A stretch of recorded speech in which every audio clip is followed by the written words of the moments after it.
Hello friends, आज इस video में हम बात करेंगे कनाडा स्टडी वीज़ा के बारे में। जैसे आप सभी को पता है कि कनाडा स्टडी वीज़ा का जो ट्रेंड है इस समय बहुत पॉजिटिव है। 80% मार्केट का रेट चल रहा है, यानी कि अगर 100 फाइल एम्बेसी में जा रही है तो वहाँ पर 80 बच्चों को रिजल्ट पॉजिटिव आ रहे हैं। तो आप मानकर चलिए इतने बड़े पॉजिटिव ट्रेंड में भी बहुत सारे ऐसे बच्चे हैं जिनको अभी भी रिफ्यूज़ल का सामना करना पड़ता है। इसमें गलती बच्चे की भी हो सकती है, गलती उसके कंसल्टेंट की भी हो सकती है, किसी की भी गलती हो, मगर बच्चे को रिफ्यूज़ल का सामना करना पड़ता है तो लॉस बच्चे का ही है, कंसल्टेंट का कुछ नहीं गया। अभी उसमें क्या क्या चीज़ें मेन रहती हैं, क्योंकि हमारे साथ डेली बेसिस पे बहुत सारे बच्चे अपनी प्रोफाइल शेयर करते हैं। चाहे हम यूट्यूब पे अपनी वीडियोस अपलोड करते हैं, इंस्टाग्राम पे शॉर्ट्स जाते हैं, बच्चे डीएम करते हैं इंस्टाग्राम पे, चाहे यूट्यूब पे हमें कमेंट करते हैं, चाहे व्हाट्सएप पे हमें प्रोफाइल शेयर करते हैं। तो बहुत सारी प्रोफाइल बच्चों के साथ हम डिस्कस करते हैं और आप देखेंगे कि जो प्रोफाइल पे 110% वीज़ा आना चाहिए तब वो बच्चा भी रिफ्यूज़ल लेकर बैठा है, और इतने पॉजिटिव वीज़ा ट्रेंड में।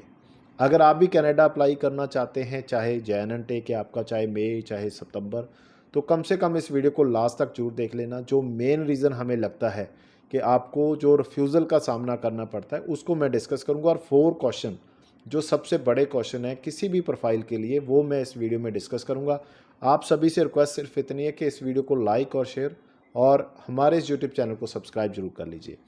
सबसे पहला क्वेश्चन कि रिफ्यूज़ल क्यों आती है बच्चों को, उसके पीछे बहुत सारे फैक्टर हो सकते हैं। किसी बच्चे ने कोई गलत डॉक्यूमेंट लगा दिया, फॉर एग्जांपल किसी डॉक्यूमेंट की ज़रूरत नहीं थी वो डॉक्यूमेंट लग गया।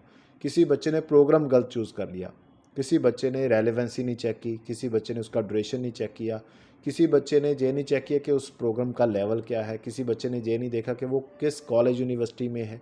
मतलब उसके पीछे बहुत सारे रीज़न हो सकते हैं। उसके पीछे आपका फाइनेंशियल रीज़न हो सकता है कि आपके फाइनेंशियल्स अच्छे नहीं हैं, आपने प्रॉपर डॉक्यूमेंट नहीं जस्टिफिकेशन के लिए दिए कि कैसे आप अपने 2 साल या 3 साल की स्टडी को कैसे मैनेज करेंगे कनाडा में, उसका एक बड़ा रीज़न हो सकता है। ऐसे बहुत सारे रीज़न हो सकते हैं, मगर इस वीडियो में हम डिस्कस करेंगे कि आपको किस तरह का प्रोग्राम चूज़ करना चाहिए और कौन कौन से प्रोग्राम की ऑप्शन एक बच्चे के पास होती है। फिर चाहे वो 12th के पास बाद अप्लाई करना चाहता है, बैचलर या मास्टर के बाद अप्लाई करना चाहता है, तो उसके पास क्या ऑप्शंस हैं और कैसे उसको अप्लाई करना चाहिए। प्रोग्राम चूज़ करते समय अगर सबसे ज़्यादा रिफ्यूज़ल का रीज़न है ना, तो वो प्रोग्राम की सिलेक्शन पे है। अगर प्रोग्राम को चूज़ करते समय आपने एक चीज़ को माइंड में रख लिया, अगर 12th के बाद आप जा रहे हो तो आपके पास 5 तरह की ऑप्शन रहती हैं प्रोग्राम की। सबसे पहला होता है 1 ईयर का यूजी डिप्लोमा, उसको हम यूजी सर्टिफिकेट भी बोल देते हैं, जो 1 ईयर की ड्यूरेशन का होता है। 4-4 सेमेस्टर के 2 सेमेस्टर होते हैं, टोटल 8 मंथ की स्टडी होती है, और 1 ईयर का उसको कंसिडर किया जाता है, उसको 1 ईयर यूजी सर्टिफिकेट बोला जाता है। उसके बाद आता है 2 ईयर यूजी डिप्लोमा, जो सबसे ज़्यादा फेमस है, और 90% बच्चे 2 ईयर यूजी डिप्लोमा में एडमिशन लेकर जाते हैं। उसके बाद आता है 3 ईयर का एडवांस यूजी डिप्लोमा। यूजी का मीन्स है अंडर ग्रेजुएट डिप्लोमा। 3 साल का एडवांस डिप्लोमा है जहाँ पर बच्चे के पास 3 साल की स्टडी होती है। कई बार क्या होता है कि उस कॉलेज यूनिवर्सिटी में वो फास्ट ट्रैक भी उसको कंप्लीट कर सकता है, यानी कि 3 साल का डिप्लोमा 2 साल में भी कंप्लीट हो सकता है, मगर उसको वहाँ पर ज़्यादा सब्जेक्ट चूज़ करने पड़ते हैं और ज़्यादा सब्जेक्ट के एग्ज़ाम उसको देने पड़ते हैं। तो वो 3 साल का डिप्लोमा वो 2 साल में भी फास्ट ट्रैक कर कर कंप्लीट कर सकता है। जो फोर्थ ऑप्शन आती है वो आती है 12th के बच्चे के पास 3 ईयर की बैचलर डिग्री। बैचलर डिग्री 3 साल की भी है कनाडा में, बैचलर डिग्री 4 साल की भी है। फिफ्थ ऑप्शन है 4 ईयर की बैचलर डिग्री। तो बच्चे के पास अभी 5 ऑप्शन है। अगर आप हमारी रिकमेंडेशन जानना चाहते हो तो सबसे जो बेस्ट पार्ट है वो है 2 ईयर का अंडर ग्रेजुएट डिप्लोमा।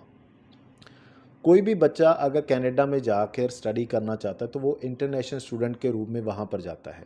2 साल के बाद आपको जो मैक्सिमम बेनिफिट है 3 साल पोस्ट स्टडी वर्क परमिट का वो मिल जाता है, उसमें कोई प्रॉब्लम नहीं है। अभी अगर बच्चे ने किसी ने 3 साल का प्रोग्राम लिया है या 1 ईयर का कोई प्रोग्राम ले लिया, देखिए 1 ईयर का प्रोग्राम अगर 12th के बाद लेते हो तो थोड़ा सा रिस्की हो जाता है। उसके बाद अगर आप 2 साल का प्रोग्राम लेते हैं तो वो बेस्ट प्रोग्राम है। 3 साल का लेते हो तो 1 ईयर जो आप एक्स्ट्रा स्टडी करेंगे उसका आपको पैसे का और आपका जो काम नहीं कर पाएंगे उसका लॉस है, यानी कि आपका पीआर भी डिले हो जाएगा, आपका 1 ईयर का एक्स्ट्रा फीस भी चला जाएगा, और 1 ईयर का जो आप एक्स्ट्रा लेबर करेंगे स्टडी पे उसका कोई बेनिफिट आपको खास बेनिफिट नहीं मिलेगा। उससे अच्छा क्या कि आप 3 ईयर की बैचलर डिग्री ले लीजिए। कम से कम जब आप सीआरएस स्कोर में जाएंगे तो वहाँ पर थोड़ा आपका सीआरएस स्कोर इंप्रूव हो जाता है जब आप पीआर के लिए जाते हो। एक्चुअली स्टडी हम क्यों करते हैं कि पीआर लेना है, पीआर के लिए आपको सीआरएस स्कोर चाहिए। अगर 2 ईयर का यूजी डिप्लोमा लेंगे आप तो उसका CRS अलग मिलेगा, 3 साल का अलग मिलेगा, 3 साल की बैचलर डिग्री का और बेनिफिट आपको मिल जाएगा। तो स्टडी आपने 3 साल की फीस भी आपने 3-3 साल की पे की, तो आप एडवांस डिप्लोमा से बेटर है कि बैचलर डिग्री लेकर आप जाइए। अगर आप बहुत ही अच्छी डिग्री लेना चाहते हो तो 4 ईयर की बैचलर डिग्री ले सकते हो, उसका भी बेनिफिट आपको CRS स्कोर में मिलेगा। मगर पोस्ट स्टडी वर्क परमिट आप कोई भी कोर्स लेते हो 2 साल या 2 साल से ज़्यादा, उसका 3 साल का ही मिलेगा। एक चीज़ क्लियर होगी। अभी हम बात करेंगे जो बैचलर या मास्टर के बाद जाते हैं बच्चे। सबसे बड़ा क्वेश्चन क्या है कि बैचलर या मास्टर के बाद किस तरह के किन कोर्स आपके पास है। पहला है 1 ईयर का पोस्ट ग्रेजुएट सर्टिफिकेट, जिसको 1 ईयर का बोलते हैं, या 1 ईयर का डिप्लोमा भी बच्चे बोल देते हैं। और उसके बाद आता है 2 ईयर का पोस्ट ग्रेजुएट डिप्लोमा, और फिर आती है थर्ड ऑप्शन 2 ईयर की मास्टर डिग्री। 3 ऑप्शन रहती हैं जो भी बैचलर या मास्टर बच्चा करता है। अभी बात करेंगे जो तीनों में से कौन सी ऑप्शन आपको लेनी चाहिए।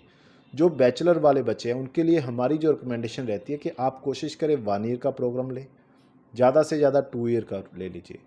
2 ईयर की मास्टर डिग्री वही बच्चे लें जो स्टडी में ज़्यादा इंटरेस्ट रखते हैं, स्टडी में कुछ अचीव करना चाहते हैं, जिनका इंटरेस्ट है, जहाँ जो अच्छा स्कोर करना चाहते हैं वो मास्टर डिग्री में जाएं। अदरवाइज़ आप 1 ईयर का PG डिप्लोमा, जहाँ सर्टिफिकेट आप बोल दीजिए, जहाँ 2 ईयर का PG सर्टिफिकेट डिप्लोमा लेकर आप जा सकते हैं। ये ऑप्शंस रही जो बहुत सिंपल है, बहुत सारे बच्चों को इसके बारे में पता है। इसके बाद जो मेन क्वेश्चन है कि रेलेवेंसी को कैसे आप चेक कर सकते हैं। अभी जो 12th के बाद बच्चा है वो कोशिश करे कि अपनी प्रीवियस स्टडी के साथ ही रेलेवेंसी बनाए।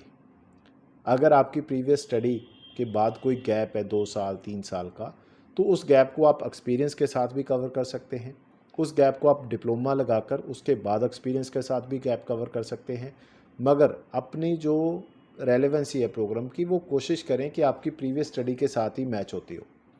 जो बैचलर और मास्टर के बच्चे हैं उनके पास अगर एक्सपीरियंस है 1 साल 2 साल 3 साल, तो वो रेलेवेंसी अपनी दोनों प्रकार से बना सकते हैं। फॉर एग्ज़ाम्पल आपकी प्रीवियस स्टडी स्ट्रीम कोई और था और आपका एक्सपीरियंस कुछ और है, तो उसके अकॉर्डिंग आप अपनी प्रीवियस स्टडी के अकॉर्डिंग भी अपना रेलेवेंसी दिखा सकते हो, और दूसरा आप अपने एक्सपीरियंस के बेस पे भी अपनी रेलेवेंसी शो कर सकते हो।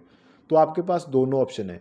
मगर कोशिश करिए कि आप एक्सपीरियंस और प्रीवियस स्टडी को छोड़कर थर्ड किसी स्ट्रीम में मत जाइए, तो आपको थोड़ा सा प्रॉब्लम आएगा।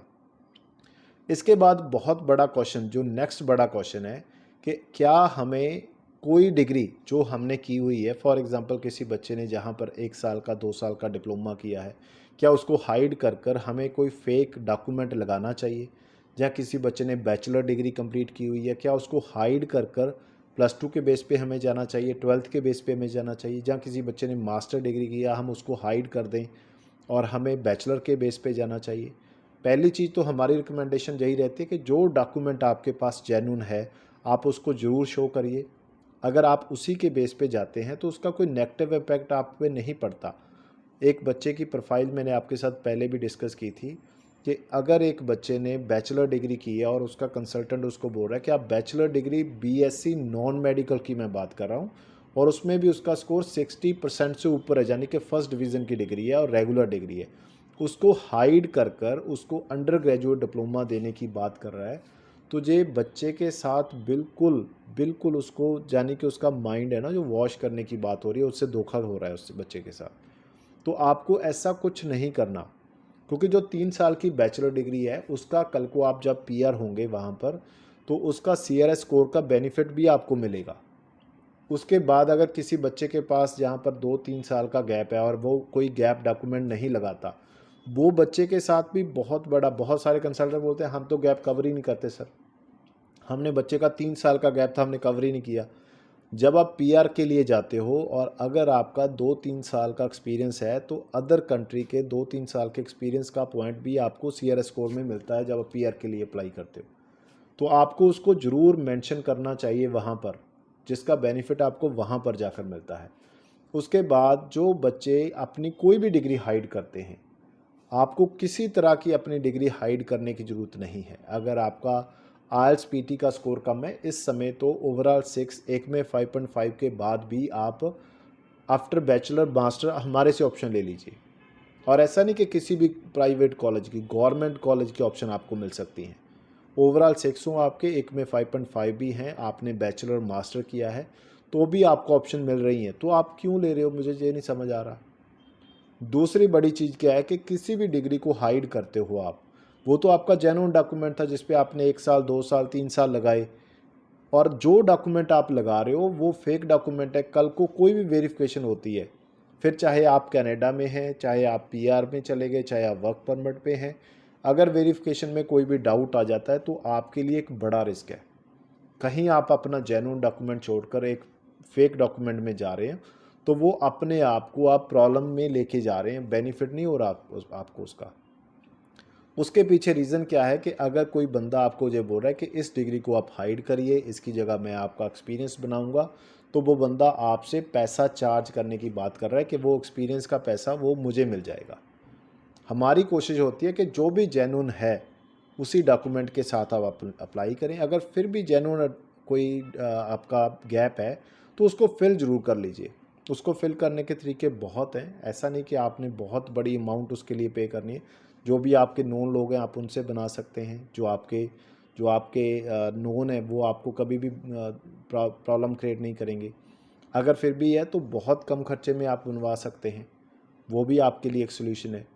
दूसरा बड़ी चीज़, अगर आपने कोई डिग्री अपनी हाइड कर दी है, आपने बैचलर किया था, क्या बैचलर के बाद अगर आप यूजी डिप्लोमा में जाते हैं, जहाँ आपने मास्टर किया आप यूजी डिप्लोमा में जा रहे हैं, तो उसका लॉस क्या होगा आपको और बेनिफिट क्या होगा। बेनिफिट तो देखिए आपको एक भी नहीं होगा। लॉस क्या होगा कि आपने अपना 5 साल का जो एजुकेशन था, जिसका स्कोर मिलना था, वो अपना वेस्ट कर दिया।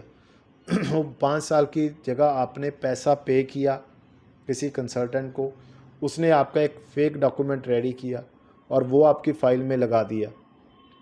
आप वहीं पर आके खड़े हो गए जहाँ पर एक 12th का बच्चा था, और आपने जो मास्टर डिग्री की थी आपने उसकी वैल्यू नहीं की, आपने बैचलर डिग्री की थी उसकी वैल्यू नहीं की। आप भी उसी बच्चे 12th के बच्चे के एक साथ आकर खड़े हो गए और उसी लेवल पे आप अपना जो स्टडी करने जा रहे हो। कल को आपको एक सिंगल पैसे का बेनिफिट नहीं होगा। अगर एक बार आपने फ़ाइल लगा दी और आपको रिफ्यूज़ल आ गया उस पर, तो आपकी बैचलर डिग्री और मास्टर डिग्री जो आपने हाइड एक बार कर दी, पूरी लाइफ आप उसको दोबारा से आगे नहीं रख सकते आईआरसीसी के। चाहे आप इंडिया में हैं, रिफ्यूज़ल आई है, चाहे आपको वीज़ा मिल गया आप कनाडा में चले गए, तो भी वो हाइड होगी लाइफ टाइम के लिए। पीआर के समय भी आप उसको यूज़ नहीं कर सकते, आप उसको किसी भी समय उसको यूज़ नहीं कर सकते। अगर किसी ने कर दिया तो आपका रिफ्यूज़ल है। तो ये 4 बड़े क्वेश्चन थे कि 12th के बाद कौन सी ऑप्शन है, आपको क्या लेना चाहिए। 12th के बाद 2 साल का अंडर ग्रेजुएट डिप्लोमा, उसके बाद अगर सेकंड ऑप्शन में आप जाना चाहते हो तो 3 साल की बैचलर डिग्री। ये दोनों ऑप्शन रखिए। अगर आपने बैचलर मास्टर किया है तो 1 साल का डिप्लोमा, जहाँ 2 साल का डिप्लोमा। अगर आपका बहुत ज़्यादा इंटरेस्ट है स्टडी में तो आप मास्टर डिग्री ले सकते हो थर्ड ऑप्शन की तरह। तो ये 3 ऑप्शन आपके लिए हैं। अगर आपकी रेलेवेंसी कोर्स के अकॉर्डिंग नहीं बन रही तो आप अपने एक्सपीरियंस के अकॉर्डिंग भी रेलेवेंसी बना सकते हो। आपको किसी भी बैचलर डिग्री, मास्टर डिग्री या किसी डिप्लोमा को हाइड करने की ज़रूरत नहीं है। जो आपका जेन्युइन डॉक्यूमेंट है आप उसी को यूज़ करिए और उसी के बेस पे आप अपना स्टडी वीज़ा अप्लाई करिए। उसके बाद किसी भी बच्चे को जिसने बैचलर या मास्टर किया है उसको अंडर ग्रेजुएट डिप्लोमा नहीं लेना चाहिए। अगर आपके कोई ऐसी प्रॉब्लम है तो आप एक बार हमसे ज़रूर डिस्कस कर लीजिए। हमारी टीम आपको जो भी बेस्ट ऑप्शंस आपके लिए होंगी वो प्रोवाइड करेगी। उम्मीद करता हूँ इसमें काफ़ी बड़े डाउट्स आपके क्लियर हो चुके होंगे। किसी भी तरह की हेल्प के लिए आप नीचे दिए गए नंबर 9551760001 पे हमारी टीम से कॉन्टैक्ट कर लीजिए। अगर हमारे एफर्ट्स आपको अच्छे लगते हैं तो हमारे इस यूट्यूब चैनल को सब्सक्राइब और इस वीडियो को लाइक और शेयर जरूर कर दें। आप सभी का इस वीडियो को लास्ट तक देखने के लिए बहुत बहुत धन्यवाद।